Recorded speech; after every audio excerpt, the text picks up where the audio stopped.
Dear students and dear friends, एक बार फिर स्वागत है अपने चैनल पॉलिटिकल साइंस एसपीएम में। आइए आज का पेपर हम सॉल्व करते हैं, जो कि बीए सेकंड सेमेस्टर एजुकेशन का सेकंड पेपर है। ये EDU 105 इसका कोड था और पेपर आज 16/6/2023 को संपन्न हुआ। इसी का हम लोग आंसर की देख रहे हैं या सॉल्यूशन पेपर देख रहे हैं।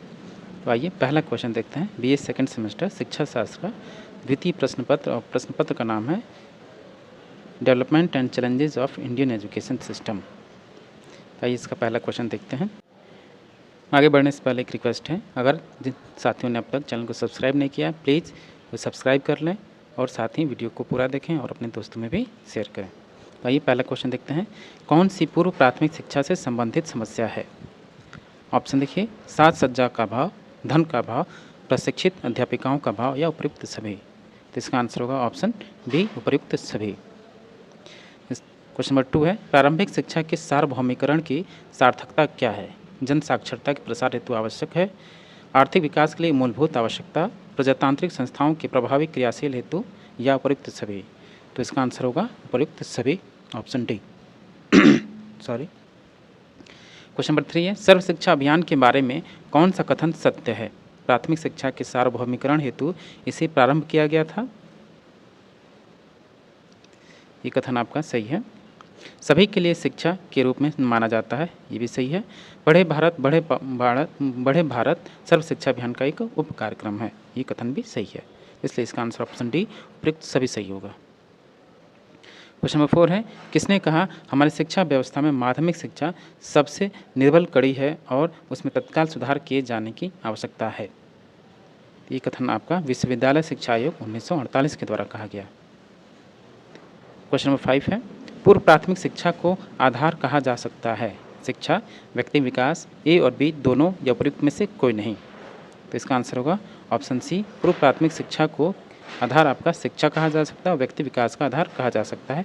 इसलिए इसका आंसर ऑप्शन सी, ए और बी दोनों सत्य होगा। क्वेश्चन नंबर 6 है, दोषपूर्ण परीक्षा प्रणाली के बारे में किसने कहा था कि लगभग आधी शताब्दी से परीक्षा को भारतीय शिक्षा का निकृष्टतम तत्व स्वीकार किया गया है? राधाकृष्णन आयोग, मुदालियर आयोग, कोठारी आयोग या उपयुक्त में से कोई नहीं। ये कथन आपका डॉक्टर राजेंद्र प्रसाद के द्वारा कहा गया, लेकिन इस ऑप्शन में नहीं है, तो ऑप्शन डी इसका राइट आंसर होगा, उपयुक्त में से कोई नहीं। क्वेश्चन नंबर 7 है, माध्यमिक शिक्षा में विविध व व्यावसायिक पाठ्यक्रम का सुझाव किस आयोग ने दिया? मुदालियर कमीशन, कोठारी कमीशन, ए और बी दोनों या इनमें से कोई नहीं। तो इसका आंसर होगा ऑप्शन सी, ए और बी दोनों, यानी मुदालियर आयोग, कोठारी कमीशन दोनों होगा। क्वेश्चन नंबर 8 है, नई शिक्षा नीति 2020 की शैक्षिक संरचना क्या है? तो नई शिक्षा नीति 2020 की शैक्षिक संरचना आपकी 5+3+3+4 है, यानी ऑप्शन सी सही होगा। क्वेश्चन नंबर 9 है, भारत में छात्र असंतोष का क्या कारण है? दूषित शिक्षा प्रणाली, उद्देश्यविहीन जीवन और अनिश्चित भविष्य, वित्तीय कठिनाइयाँ या उपयुक्त सभी। तो इसका आंसर होगा ऑप्शन डी, उपयुक्त सभी। क्वेश्चन नंबर 10 है, छात्र असंतोष को कैसे रोका जा सकता है? शिक्षक और छात्रों के बीच उचित संप्रेषण द्वारा या छात्रों के बीच विभेदीकरण द्वारा? ऑप्शन ए और बी दोनों या इनमें से कोई नहीं। तो इसका आंसर होगा ऑप्शन सी, ए और बी दोनों। क्वेश्चन नंबर 11 है, NSQF किस पर बल देता है? तकनीकी मार्गदर्शन, व्यावसायिक मार्गदर्शन, कौशल विकास या उपयुक्त सभी? इसका आंसर होगा NSQF आपका तकनीकी मार्गदर्शन पर बल देता है, व्यावसायिक मार्गदर्शन पर बल देता है और कौशल विकास पर भी बल देता है। इसलिए इसका आंसर ऑप्शन डी, उपयुक्त सभी सही होगा।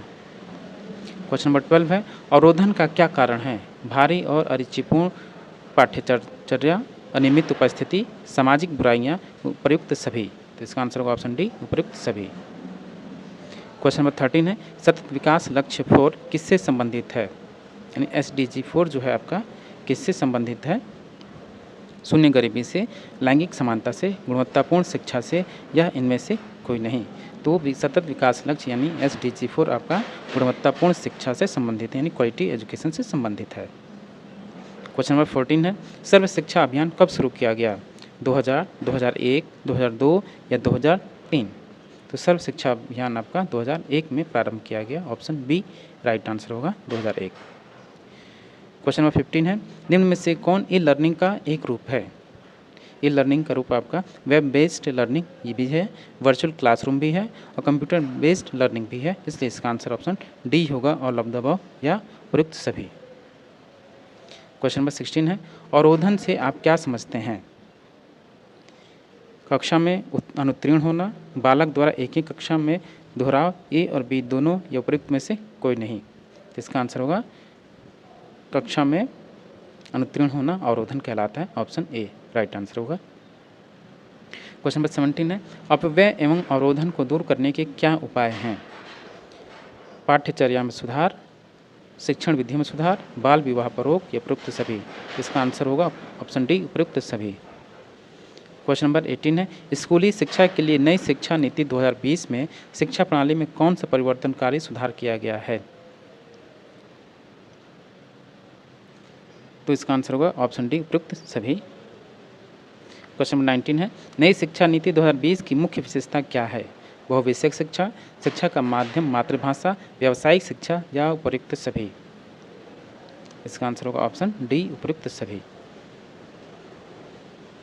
क्वेश्चन नंबर 20 है, NSQF का पूर्ण रूप क्या है, यानी NSQF का फुल फॉर्म क्या है? राष्ट्रीय कौशल योग्यता फ्रेमवर्क या राष्ट्रीय छात्र योग्यता फ्रेमवर्क, राष्ट्रीय छात्र योग्यता फॉर्म या राष्ट्रीय कौशल योग्यता फॉर्म। इसका आंसर होगा option A national skills qualification framework, option A right answer होगा राष्ट्रीय कौशल योग्यता फ्रेमवर्क। क्वेश्चन नंबर 21, भारत में पूर्व प्राथमिक शिक्षा को जाना जाता है kindergarten, nursery school, day care centre या उपयुक्त सभी। इसका आंसर होगा ऑप्शन डी उपयुक्त सभी। क्वेश्चन नंबर 22, भारत में छात्र असंतोष के दुष्परिणाम क्या हैं? तो भारत में छात्र असंतोष के दुष्परिणाम शैक्षिक कार्यों में व्यवधान है, हड़ताल है, दुर्व्यवहार है, इसलिए इसका आंसर ऑप्शन डी होगा उपयुक्त सभी। क्वेश्चन नंबर 23, पूर्व प्राथमिक शिक्षा बच्चों के शारीरिक, संवेगात्मक एवं बौद्धिक विकास के लिए बहुत ही महत्वपूर्ण है, यह कथन किसका है? तो ये कथन आपका कोठारी कमीशन का है, ऑप्शन ए राइट आंसर होगा। क्वेश्चन नंबर 24, उच्च शिक्षा तक पहुंच बनाने में क्या समस्या है? गरीबी, महंगी ट्यूशन फीस, समावेशी प्रवेश परीक्षा या उपयुक्त सभी। तो इसका आंसर होगा ऑप्शन डी उपयुक्त सभी।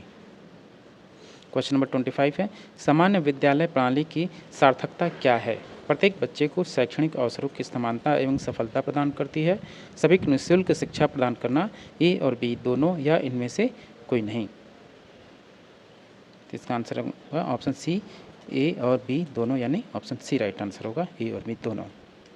क्वेश्चन नंबर 26, भारत में सामान्य विद्यालय प्रणाली किसने शुरू की? कोठारी एजुकेशन कमीशन, नई शिक्षा नीति 1968 या सैडलर कमीशन या उपयुक्त में से कोई नहीं। तो इसका आंसर होगा option A Kothari commission, education commission A, इसे भारत में सामान्य विद्यालय प्रणाली आरंभ की। क्वेश्चन नंबर 27 है, ICDS का विस्तार है? तो इसका आंसर होगा ICDS का फुल फॉर्म है आपका इंटीग्रेटेड चाइल्ड डेवलपमेंट सर्विसेज, एकीकृत बाल विकास योजना, ऑप्शन ए। क्वेश्चन नंबर 28, सतत विकास के लक्ष्य कितने हैं? 12, 14, 16 या 17। तो सतत विकास के लक्ष्य आपके 17 हैं, ऑप्शन डी राइट आंसर होगा। क्वेश्चन नंबर 29 है, प्रतिभा पलायन क्या है, यानी व्हाट इज ब्रेन ड्रेन? प्रतिभा पुनर्स्थापन, मस्तिष्क की सफाई, ए और बी दोनों या डी उपयुक्त में से कोई नहीं। तो प्रतिभा पलायन का यानी ब्रेन ड्रेन का मतलब है migration of talent, option A सही होगा प्रतिभा पुनर्स्थापन। क्वेश्चन नंबर 30 है, सरकार द्वारा गरीबी उन्मूलन के लिए शुरू की गई योजना कौन सी है? प्रधानमंत्री ग्रामोदय योजना, इंदिरा आवास योजना, ए और बी दोनों या उपयुक्त में से कोई नहीं। तो इसका आंसर होगा ऑप्शन सी ए और बी दोनों, यानी गरीबी उन्मूलन के लिए योजना आपकी प्रधानमंत्री ग्रामोदय योजना है और इंदिरा आवास योजना भी है, इसलिए इसका आंसर ऑप्शन ए और बी दोनों यानी सी सही होगा। क्वेश्चन नंबर 31, माध्यमिक शिक्षा की क्या समस्या है? उद्देश्यहीनता, छात्र अनुशासनहीनता, दोषपूर्ण पाठ्यक्रम या उपयुक्त सभी। इसका आंसर होगा ऑप्शन डी उपयुक्त सभी। क्वेश्चन नंबर 32 है, नई शिक्षा नीति 1986 ने बल दिया। तो नई शिक्षा नीति 1982 ने किस पर बल दिया? नवोदय विद्यालय पर बल दिया, माध्यमिक शिक्षा का व्यवसायीकरण पर भी बल दिया और राष्ट्रीय मुक्त विद्यालय पर भी बल दिया, इसलिए इसका आंसर ऑप्शन डी सही होगा उपयुक्त सभी। क्वेश्चन नंबर 33 है, किसके द्वारा अधोगामी निस्पंदन सिद्धांत को हटाकर जन शिक्षा को प्रोत्साहित किया गया? तो हंटर कमीशन इसका आंसर होगा ऑप्शन ए। क्वेश्चन नंबर 34 है, भारत में स्वतंत्रता पूर्व शिक्षा का महाधिकार पत्र किसे कहा जाता है? तो भारत में स्वतंत्रता पूर्व शिक्षा का महाधिकार पत्र आपका वुड्स डिस्पैच 1854 को कहा जाता है। ऑप्शन ए सही होगा, woods dispatch. Question number 35, Bharat में गरीबी का कारण क्या है? जनसंख्या विस्फोट, कम कृषि उत्पादकता, अकुशल संसाधन उपयोग या उपयुक्त सभी? तो भारत में गरीबी का कारण आपका ए, बी और सी तीनों है, इसलिए इसका आंसर ऑप्शन डी सही होगा, उपयुक्त सभी। क्वेश्चन नंबर 36, ऑनलाइन शिक्षा की सबसे बड़ी चुनौती कौन सी है? डिजिटल साक्षरता एवं तकनीकी मुद्दा, ये भी चुनौती है। छात्रों में प्रेरणा का अभाव, ये भी सही है। अनुशासन की कमी भी सही है, इसलिए इसका आंसर ऑप्शन डी होगा, उपयुक्त सभी। क्वेश्चन नंबर 37, एकीकृत बाल विकास योजना का उद्देश्य क्या है?